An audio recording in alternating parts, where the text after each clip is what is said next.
ven a amar, concluye tu dulce sueño. Escucha de cualagueño al socorro esta alborada.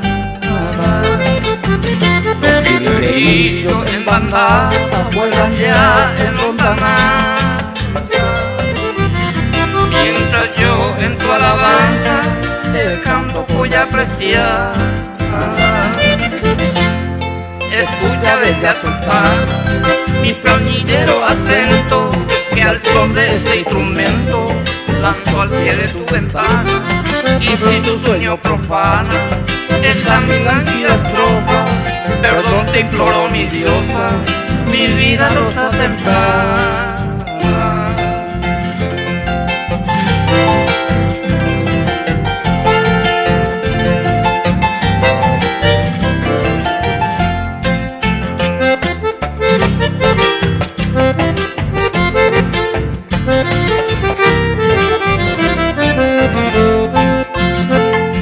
A ti rosa de mi cielo difundo mi humilde canto, bajo un torrido quebranto, tortura y desconsuelo.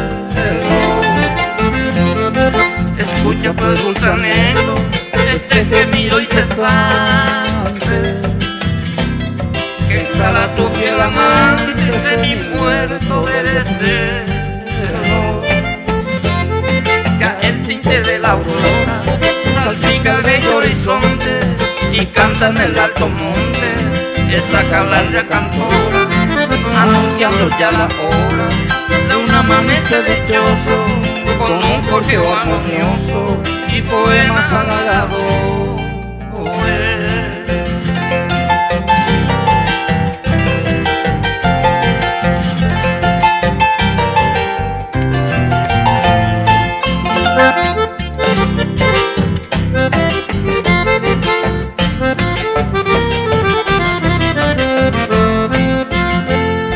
En la inmensa altura esa luna soberana embellece el panorama con su nítida blancura.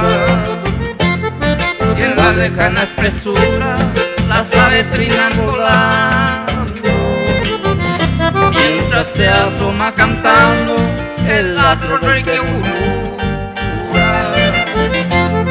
Levántate niña hermosa de tu cuna perfumada y ten piedad bien amada de Ibira que fombrosa, que en su nota misteriosa te hizo perder la calma, despertando a tu alma de su sueño color rosa.